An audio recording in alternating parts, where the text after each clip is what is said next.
Et donc il est important que nous consolidions cette foi et que nous utilisions cette année pour consolider cette foi. Et comment pouvons-nous consolider cette foi?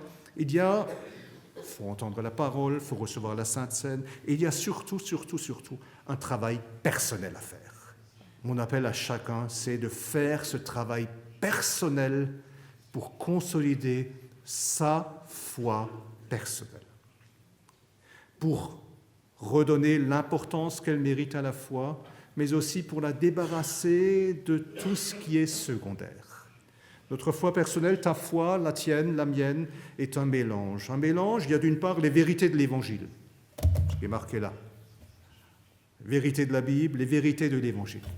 Mais notre foi néo-apostolique, c'est aussi un héritage que nous avons reçu.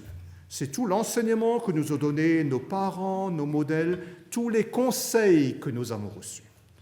Et il y a tout un ensemble de recettes que nous avons chacun d'entre nous, de conseils que nous avons reçus de nos grands-parents, de nos conducteurs. Fais ceci, et si toi tu fais ceci, Dieu fera cela. Et puis il y a aussi les enseignements que nous avons reçus, les interprétations de la Bible, que nos ancêtres, que nos conducteurs, les frères du ministère nous ont transmises.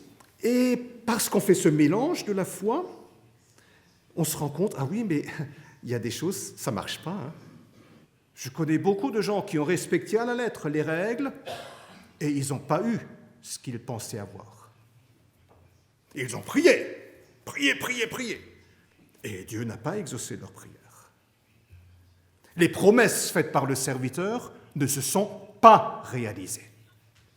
Et alors, qu'est-ce qui se passe? Parce que ces aspects-là de la foi ne se vérifient pas, les promesses, les convictions personnelles, les interprétations de la Bible, du coup, on se met à douter de tout. Et on remet en cause les vérités de l'Évangile, on remet en cause l'apostolat, on remet en cause l'Église. Et on jette le bébé avec l'eau du bain, comme on dit en français. On jette tout, parce qu'une partie ne s'est pas réalisée. D'où l'importance pour nous, tout particulièrement aujourd'hui, dans cette période, de nous concentrer sur l'essence de notre foi, sur ce qui est vraiment notre foi chrétienne néo-apostolique. Parce que ça, ce sont les vérités intangibles, immuables de Jésus-Christ. Et celles-là, ces vérités-là, ne changeront jamais et nous ne serons pas déçus.